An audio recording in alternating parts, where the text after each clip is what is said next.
Hi, my name is Rizky from A Creative Org. Today I'm going to talk about something that has been discussed in many other industries. I don't see this to be discussed much in photography.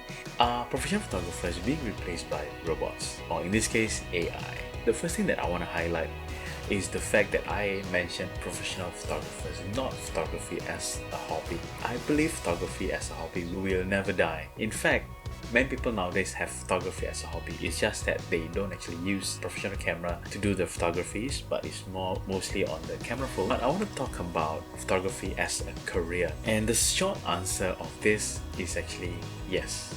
But at the same time, I don't think photographers will be out of job. And this is what I meant. In any kind of industry, there always be like different tiers of products. Of course, I use the terms products pretty loosely. It can be services as well, whereby you have the lower range, you have the mid tier, and you have the high end.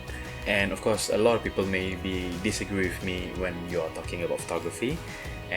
But in my personal opinion, this is how I see different tiers of photography projects. And photographers will actually experience these three different tiers of projects.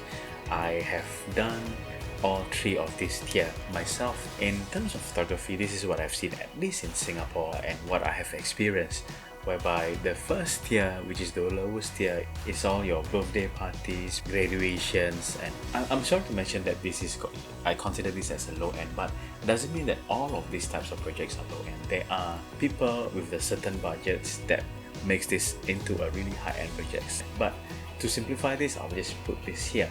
The second tier, maybe we are talking about decent sized weddings, conference, corporate events, maybe certain types of a concert. I put this in the mid tier. The last tier, which is considered the high end, is all the high end advertising hero images. No offense to any who actually does any of this, and I'm sorry if I put your projects in the wrong tier.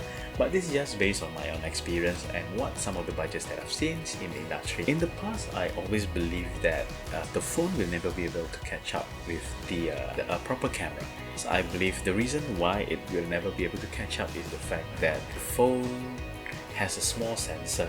Will never be able to break the law of physics, whereby you need a larger sensor in order for you to get a better depth of field or detail, and so on and so forth. Starting last year, I will start to see that the AI on many phones getting much better, and without adjusting any single things, the AI can actually understand what kind of image that the person who are taking the photos trying to take.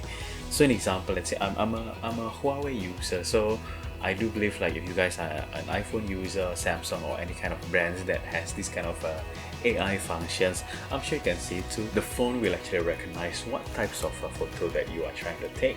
So for example, let's say you point it on a nice landscape, then it will recognize that there are a lot of greens in it, and it will actually enhance the color of the greens. If you are taking a portrait of a person, it will actually makes it into a bokeh mode, whereby it will actually enhance the depth of field, so you have a nice bokeh at the background. Of course, again, at this point of time, still can't get the result of someone with a proper camera and a proper gear of the quality. But I would say that it gets pretty close, and the gap between a professional taking photos using a professional camera or an AI based phone getting smaller. Although I always believe like the one that the phone still can't catch up is actually the performance. The problem with this now is actually giving an option, a decent options, I would say. Rather than they spend the budget, they will use an AI based phone to take decent photos. These are all about the budget thing. So the types of projects that I see getting lesser and lesser is actually the low end project that I mentioned earlier.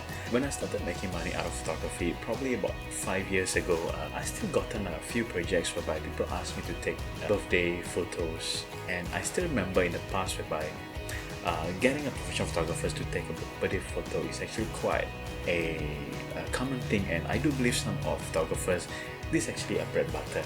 But that types of projects getting less and less. If you go to many birthday parties, most of the time they will just using the phones. Many people, and I'm talking about the low-end projects again, will prefer to take their own photos and save the money instead of hiring a professional. In terms of corporate projects, I start seeing this trend on the corporate portraits as well. The top-level executives, let's say the bosses of the companies, they will still get professional photographers to take nice corporate profile for them. But many companies start using phones for the staff photos on their websites. So it eats up some of the slices of pies of the corporate photographers as well. The first thing to be concerned if you are a photographer whereby your bread and butter is actually private events, like family events or family portrait or whatsoever, this will be the first thing that I believe will actually go away. And of course, time to time you will be able to still get this kind of job, but I don't think you will have enough jobs to make a decent living at least. And this is affecting me as well, whereby as a corporate photographer, I do take corporate profiles time to time, and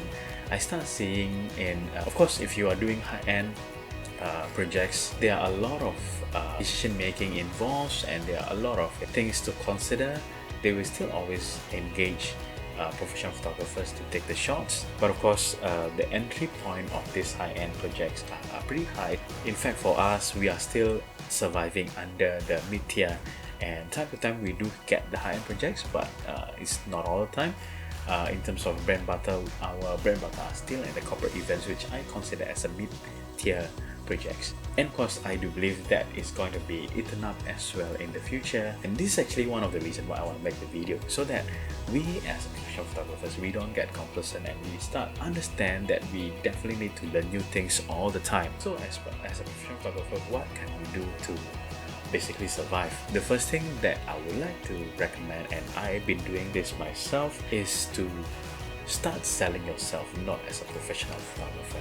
Start selling yourself as a full-fledged content creator or a content producer, whereby it doesn't matter what kind of a media that you need to produce, but you should be able to produce it. The next thing is, this is actually one of my secret. I do believe this is one of the reasons why we've been getting quite a significant projects. One of the complaints about professional photographers is the fact that the clients can't get the photos right away.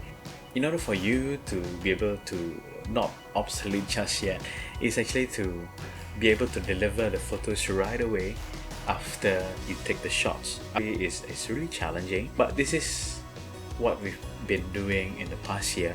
So if they need to post on their social media like LinkedIn, Instagram, whatever, they can use my photos right away rather than using the phones. If you are photographers and you submit your photos, your edited photos next week, I am very sure that you'll be obsolete very fast.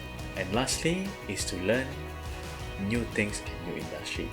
I never believe that any industries will be stagnant throughout our lifetime. I was a graphic designer, and a lot of graphic design projects getting lesser and lesser. So if I will still be a graphic designer, I don't think I can make a good living at this point of time. That is the reason why I actually learn photography, video productions, video producing, content creations, and so on and so forth. Even if this photography thing is going to be obsolete, I can always learn new things and find many different avenues to use whatever skills that I've learned throughout these other industries to the next industries. Again, this video is just a constant reminder for us, the photographers and the creative people, to not to be complacent on your particular industries, and we need to always learn new things and be open-minded. So I hope this video is useful, and thank you so much for watching, and I see you next time.